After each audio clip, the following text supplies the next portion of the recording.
umaga. Pasensya ka na, Macaria. Talagang wala akong pera ngayon. Kahit ba 50 pesos lang ay hindi mo kayang pautangin sa Lord? Talagang wala. Bahala ka. Bubulong-bulong na tumalikod si Macaria. Ang damot-damot. Makikita mo. Tanghali nang dudutin ni Macaria sa silid niyang isang manikang basahan. Olig Cassini, Rinactum Bali, Doc Martin. Gabi nang mamilipit dahil sa sakit ang tiyan ni Aling Salud. Ay, Domeng! Napakasakit talaga! Maglalaga ako ng dahon ng mayabang salud. Baka kinabagan ka. Hindi na inabot ng umaga si Aling Salud. Salud ko. Wala. Ba't mo ako iniwan? Minaong kami. Talagang ganyan ang buhay. Ang mangkukulam na si Macaria. Ikaw kasi, ang damot-damot mo. At hindi lang ilang tao ang naporwisyo ni Macaria hanggang maging kapitbahay niya ang dalagang si Monica. Nag-iisa ka yata sa buhay, Neng. Aha, pero ayokong inuusisan ng iba ang buhay ko. Suplada ka Baka hindi mo ko kilala. Hindi nga ho.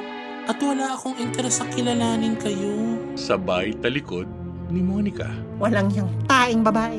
Makikita mo. Dali-daling umuwi si Macaria at muling dinutdot ang kanyang manikang basahan. Tumay kasi ko! Katilaking pungali! Malakas ang katawan ni Monica. Pakya mo na lumatapas na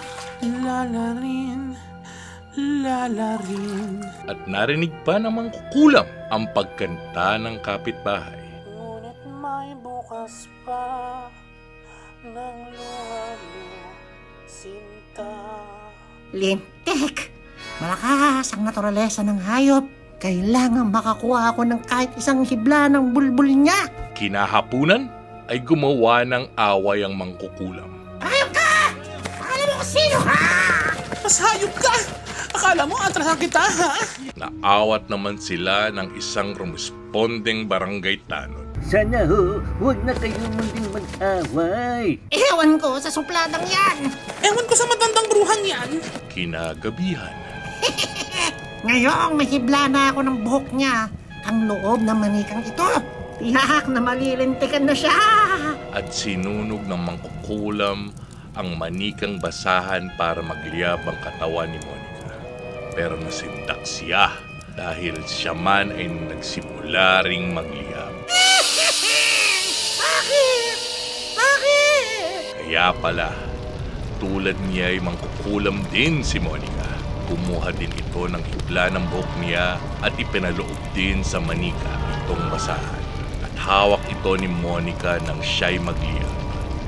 Kinabukasan. Kawawa naman ang magkapit-bahay na yan. Sak na kapwa silang natupok kasama ang kanilang mga bahay. Oo nga, Kapitan. At isabunutan pa mga yan kahapon. Naawat ko lang.